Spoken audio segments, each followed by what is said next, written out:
لیکن حضور کے وجود مسعود اور عمر خطاب کی تلوار، امیر حمزہ کی باتیں یہودیوں تک بھی پہنچی ہوئی تھی، اس لیے انہوں نے ابو بکر کو مارا نہیں اس پر. ٹھہرو، ہم مقدمہ حکمران مدینہ، ہم مقدمہ حاکم مدینہ رحمت عالم صلی اللہ علیہ وسلم کی خدمت میں لے کر جائیں گے. حضور سے فیصلہ کروائیں گے کہ آپ کے ابو بکر نے مجھے تھپڑ مارا. اختصار میں عرض کرتا ہوں، شارٹ، یہودیوں کا قافلہ حضور کی خدمت میں صلی اللہ علیہ وسلم، یہودیوں کا مولوی حضور کے پاس، ابو بکر صدیق سر جھکائے وہ حضور کی خدمت میں رضی اللہ تعالیٰ.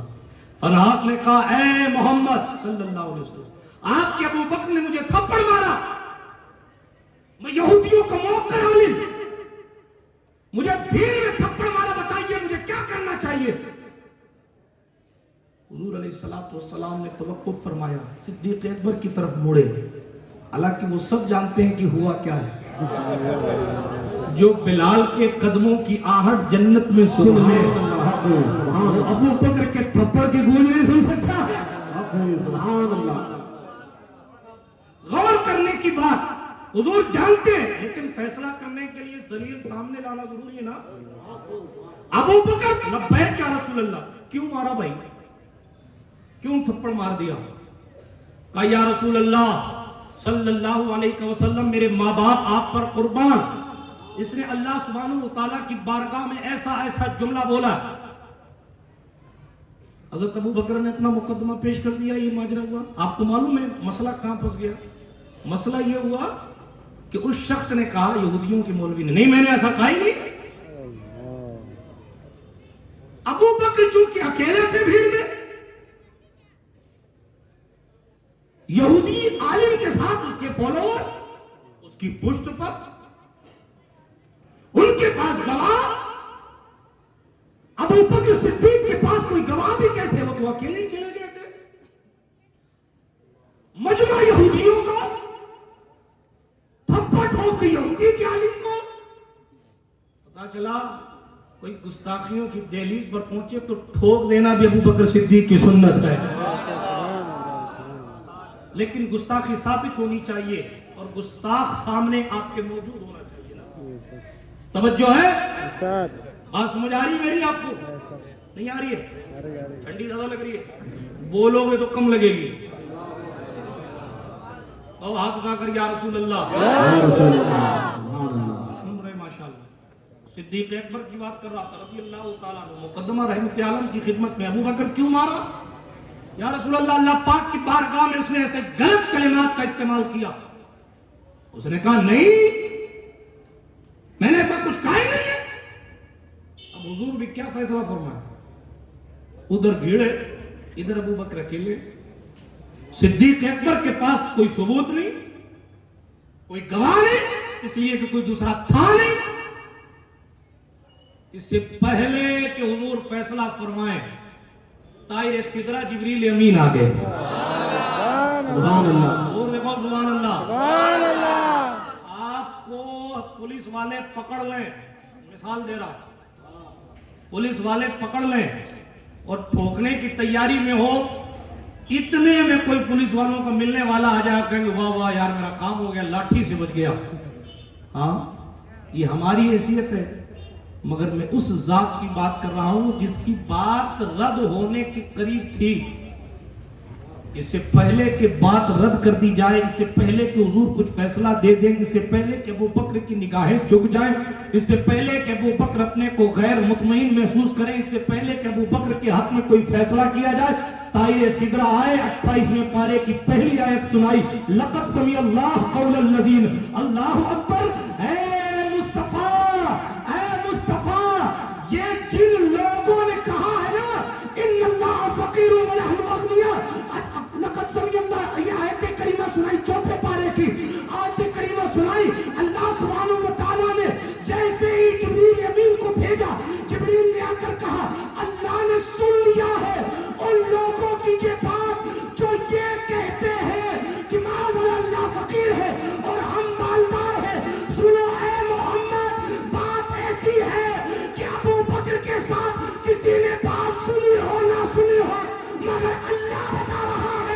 کہ ابو بکر سچا ہے، فلحال جھوٹا ہے، صدیق ہوا ہے جس کی صداقت کی گواہی سات آسمان کے اوپر صدیق ہے۔ سبحان اللہ، تکبیر، نعرہ رسالت، عظمت یار غالب مصطفیٰ، سبحان اللہ۔ یہ محبت ہے اللہ پاک کے نام سے ابو بکر صدیق کو، یہی شان ہے۔ ابو بکر اللہ ہمارے ساتھ ہے، ابو بکر اللہ ہمارے ساتھ، اب غار میں ہے تو ابو بکر کے ساتھ اللہ ہے۔ اللہ اکبر۔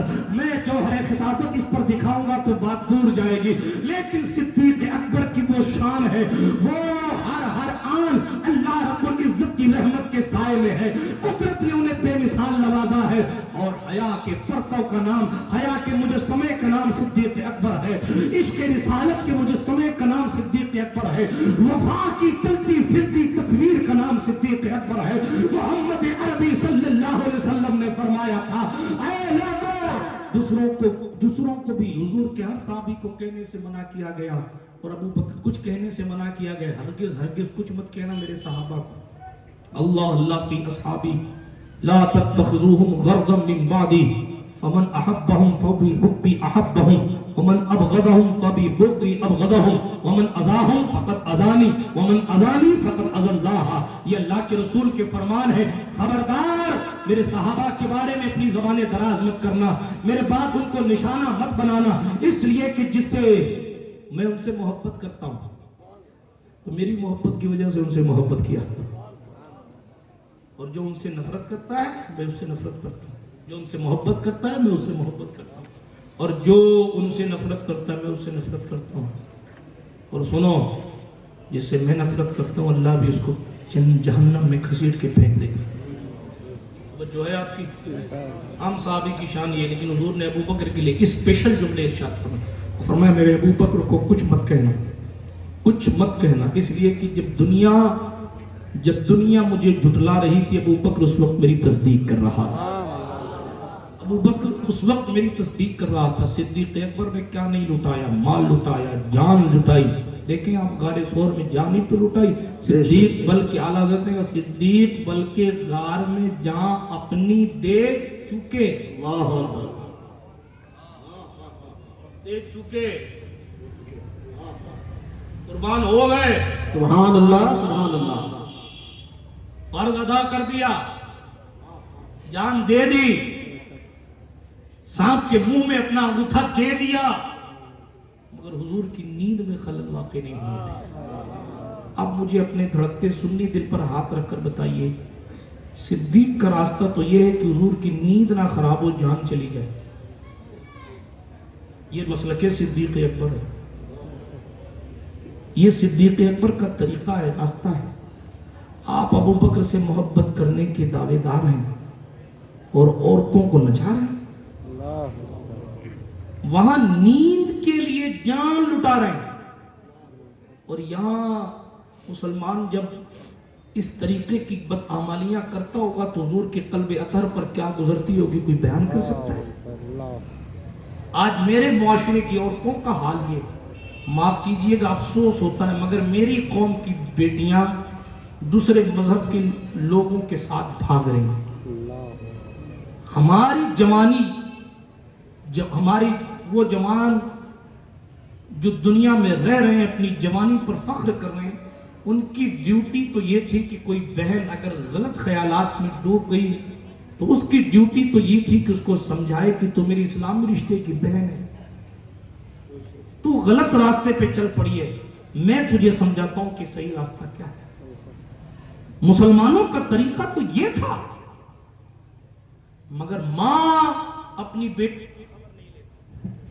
اپنی بیٹی کی خبر نہیں لیتی، باپ اپنے بیٹے کا حال جاننے کے لیے تیار نہیں ہے، اور پوری امت مسلمہ اس وقت ذلت کے شکنجے میں مسلسل آتی جا رہی ہے۔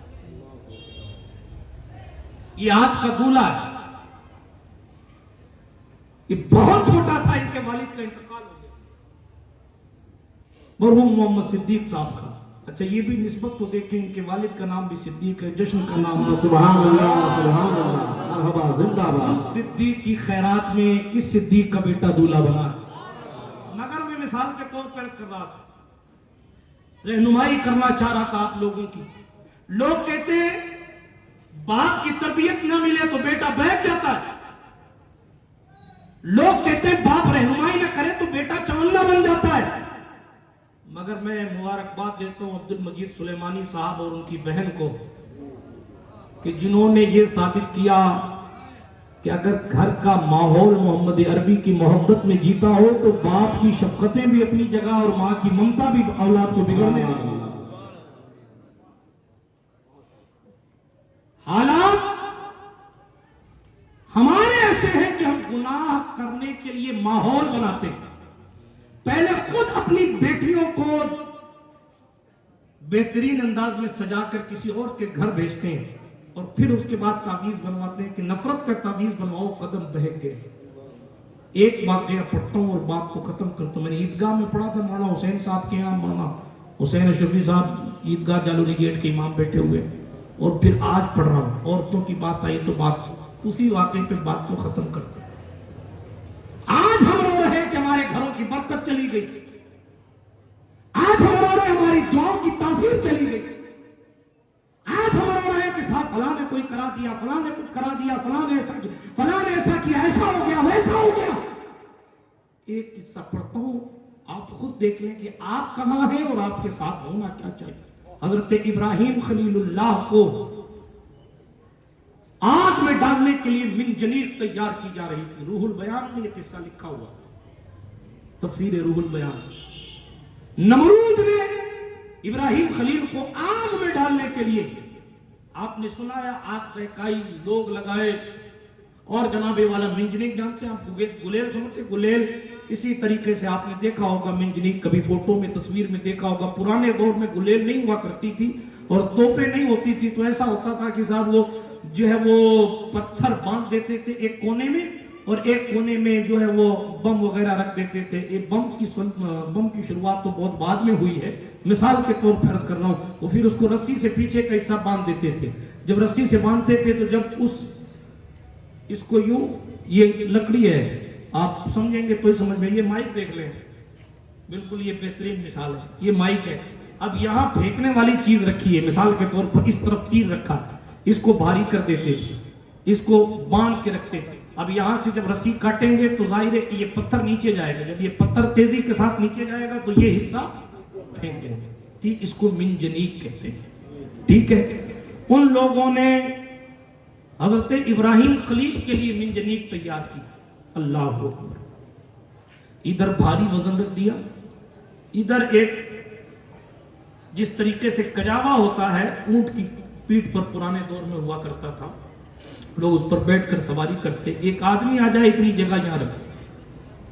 اس لیے کہ ہم ابو بکر, ہم معاذ اللہ, ہم جو ہے وہ ابراہیم خلیل اللہ کو یہاں بٹھا کر اور یہ رسی کاٹیں گے تو خلیل اللہ کو چونکہ ہاتھ سے پکڑ کے کوئی آگ تک نہیں لے جا سکتا, آگ اتنی شدید ہے, پرندہ بھی اڑتا ہے تو جل جاتا ہے, آگ اتنی زیادہ سخت ہے, تو کوئی پاس میں لے جا کر صدیق اکبر کو, استغفر اللہ, کوئی پاس میں لے جا کر حضرت ابراہیم خلیل اللہ کو پھینک نہیں سکتا تھا. اس لیے سرکار ابراہیم خلیل کو منجنیق کے ذریعے آگ میں ڈالنے کی پلاننگ کی گئی. سمجھ میں آ گئی آپ کو منجنیق؟ آپ سوچیں کہ اللہ کا خلیل ہے, 40,000 انبیاء کرام کا اکیلا بابا ہے.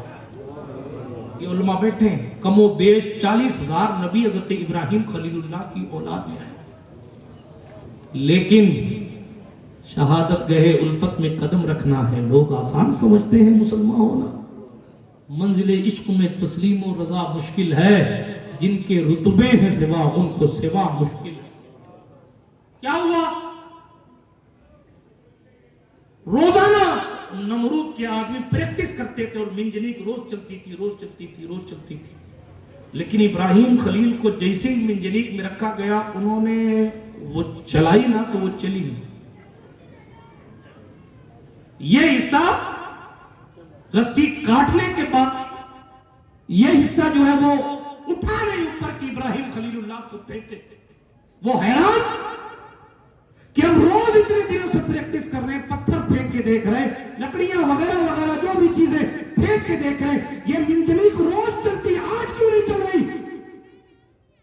اب وہ مشین تو تھوڑی نہیں کہ میکینیکل انجینئر بلایا جاتا اور کھٹکے بیٹھ کے ٹھیک کرتا. تو لکڑی کی بنائی ہوئی تھی, تو انہوں نے بہت کوششیں کی لیکن ان کو سمجھ میں نہیں آیا. اتنی میں ڈوک رہا ہے, تم کون ہو؟ کہ میں شیخ نجد ہوں. ابلیس کس لیے آیا ہو؟ میں یہ بتانے کے لیے آیا ہوں کہ ابراہیم کو آگ میں پہنچایا کیسے جا سکتا. لوگ کہتے ہیں محفلوں میں بھیڑ نہیں آتی, آئے گی بھی کیسے, ابلیس مدد نہیں کرتا. لوگ کہتے ہیں جل سے کراؤ تو 5-5 روپے کا حساب رکھو, ورنہ لوگ شک کی نگاہ میں دیکھتے, پارٹیوں میں نہیں دیکھتے. کیوں؟ اس لیے کہ وہاں ابلیس نہیں رہتا, کہ وہ دین کا کام ظاہر ہے کہ ابلیس آپ کے ساتھ مل کر نہیں کرے گا. توجہ ہے آپ کی؟ بات لمبی نہیں کرتا, میرے بعد 2 مہمان موجود ہیں, بات کو اختتام کی طرف لے کر جاتا ہوں. مگر میں آپ سے گزارش کروں گا کہ اپنے گھر کی بہن بیٹیوں کو ذرا سا خیال کیجیے. اس روایت کو سننے کے بعد آپ کی ذمہ داری مزید بڑھ جائے گی. حضرت ابراہیم خلیل اللہ کو آگ میں ڈالنے کے لیے پوری نمرودیت لگی ہوئی ہے, لیکن انہیں پتا نہیں چل رہا کہ آخر یہ جا کیوں نہیں رہے. وہ بڈھا آیا, اس کا میں بتاتا ہوں اس کا توڑ کیا ہے. کہا بتاؤ توڑ کیا ہے. اس نے کہا 10 عورتوں کو بلایا جائے. عورتوں کا کیا کہا؟ بلاؤ عورتوں کو. سنیں عورتیں کان کھول کر, 10 عورتوں کو بلایا گیا. اس بوڑھے نے کہا تم اپنے اپنے سروں سے دوپٹے ہٹاؤ. دوپٹے ہٹائے گئے. جیسے ہی عورتوں کے سر سے دوپٹے ہٹے, وہ منجنیق چل گئی اور خلیل اللہ آگ میں ڈال دیے. اللہ کی پناہ. لیکن پوچھا بھائی آخر ماجرا کیا ہے؟ جو کام ہم جوانوں کی طاقت نہیں کر سکی, وہ کام ان عورتوں کے ننگے سروں نے کیسے کیے؟ تو ان شیطانوں کو ابلیس نے جواب دیا, اس لیے کہ ابراہیم اللہ کے دوست ہیں. ابراہیم نے اللہ سے مدد نہیں طلب کی اس موقع پر تاکہ امتحان میں کوئی کمی نہ آئے. فرشتوں نے کہا میرے مالک تیرے خلیل کو چلنے نہیں دے سکتے, ہمیں اجازت دے کہ ہم مدد کریں. قدرت نے فرمایا جاؤ, مگر جب تک کہ ابراہیم مدد مانگے نا تم اس کا ہاتھ نہیں پکڑ سکتے. تو فرشتوں نے ابراہیم کو پکڑنے کے بجائے تیری مشین منجنیق کو پکڑ لیا. جب تم لوگوں نے خلیل اللہ کو آگ میں ڈالنے کی پلاننگ کی اور یہ منجنیق تیار کی, چونکہ یہ اس لیے نہیں چلتی تھی کہ فرشتوں نے پکڑ رکھا تھا, لیکن جیسے ہی نامحرم عورتوں نے اپنے سروں سے دوپٹے ہٹائے تو ان کی بے پردگی نے, فرشتوں نے ان کی بے پردگی کو دیکھ کر فرشتے چھوڑ کر چلے گئے اور وہ جگہ رحمت سے خالی ہو گئی. اس لیے تمہارا کام ہو گیا اور معاذ اللہ خلیل اللہ کو یہ تکلیف ہو گئی. سر کا دوپٹہ ہٹا دیں عورتیں تو رحمت کے فرشتے چلے جاتے. ٹک ٹاک پر ناچ کر بریلی اور کچوچا کا تعویذ کام کرے گا تمہارے لیے؟ کون سے پیر صاحب ہیں جو رحمت عالم کے جملوں سے آگے بڑھ سکتے ہیں؟ کون ہے وہ جو یہ دعویٰ کر سکے معاذ اللہ رب العالمین کہ تم کچھ بھی گناہ کرو اور اس دعوے کی تحقیق تک بھی جا سکے؟ معاذ اللہ تم کچھ بھی گناہ کرو کوئی ٹینشن نہیں. میں پوچھتا ہوں جب سر سے دوپٹہ ہٹ جائے تو رحمت کے فرشتے ہٹ جاتے. جب گھر میں غیر محرم آئے یا غیر محرم کے سامنے کوئی اللہ کی بندی ناچے, پھر شادی میں رحمت ہوگی, پھر شادی میں برکت ہوگی. مولانا کا کام ہے, مولانا کا تو کام ہے کہنا, فخر سے کام ہے الحمدللہ کہنا, اور ہم تمہارے لیے نہیں کہتے, ہم رسول اللہ کے لیے کہتے ہیں. اور ہم جب تک جی رہے ہیں, قدرت نے جب تک چاہا کام لیا تب تک کہتے رہیں گے. لیکن اگر آپ نہیں بدلے, اگر نہیں بدلے تو دن دور نہیں, حالات ہمارے معاشرے کے اتنے خراب ہو گئے کہ ہماری کوئی سنوائی کرنے والا نہیں ہے سوائے اللہ کی رحمت کے. اور اللہ کی رحمت کو بھی بے پردگیاں اگر بھگا دیں تو پھر آپ کتنی بھی جوش خروش میں جی لیں، کچھ پتہ نہیں چلتا کہ مرنے کے بعد کیا ہوتا ہے۔ لوگ بالی ووڈ کے ایکٹروں کے پیچھے، ایکٹریس کے پیچھے بھاگتے ہیں۔ ان ایکٹروں سے بہت زیادہ مقبولیت ایک شخص کی تھی، ناچنے والا تھا، اس کا نام لے دوں، مائیکل جیکسن اس کا نام تھا، پوری دنیا کا فیمس ڈانسر تھا۔ بالی ووڈ تو آپ کے انڈیا کی انڈسٹری ہے، ہالی ووڈ انگلستان کی انڈسٹری ہے۔ وہ ایک ایسا شخص، ایسا پاپ سنگر تھا کہ پوری دنیا میں لوگ اس کو مانتے تھے، ٹھیک ہے۔ اس کے مرنے کے بعد لاکھوں لاکھ ہزاروں ہزار لوگوں کی بھیڑ تھی، لیکن وہ بھی مرا۔ اور میں نے پچھلی کسی تقریر میں عرض کیا تھا، میں یہاں صرف بتانے کے لیے اس کا ذکر اس لیے عبرت کے ساتھ کر رہا ہوں۔ آپ کہیں گے اس کا ہی ذکر کیوں؟ فرعون کا ذکر اگر قدرت عبرت کے لیے کر سکتی ہے تو میں بھی قرآن کی سنت پر عمل کر کے وقت کے فرعونیوں کی باتیں تو کر ہی سکتا ہوں۔ آخری بات عرض کر رہا ہوں، آپ کو معلوم ہے سب تھا اس کے پاس، عزتیں بھی جس کو آپ عزت کہتے ہیں وہ تھی، حالانکہ عزت تو مومنوں کی ہے۔ یہ اللہ کا قرآن ہے، وَلِلَّهِ الْعِزَّةُ وَلِرَسُولِهِ وَلِلْمُؤْمِنِينَ وَلَكِنَّ الْمُنَافِقِينَ لَا يَعْلَمُونَ۔ منافق نہیں جانتے کہ عزت تو مومنوں کے لیے ہے، رسول کے لیے ہے اور اللہ کے لیے، اللہ کے لیے ہے، رسول اللہ کے لیے، ایمان والوں کے لیے۔ مگر جب مرانا اس کے پاس ڈاکٹر کی ٹیم تھی، اس کے پاس علاج کرنے والے، اب علاج نہیں کرایا اس لیے مر گیا۔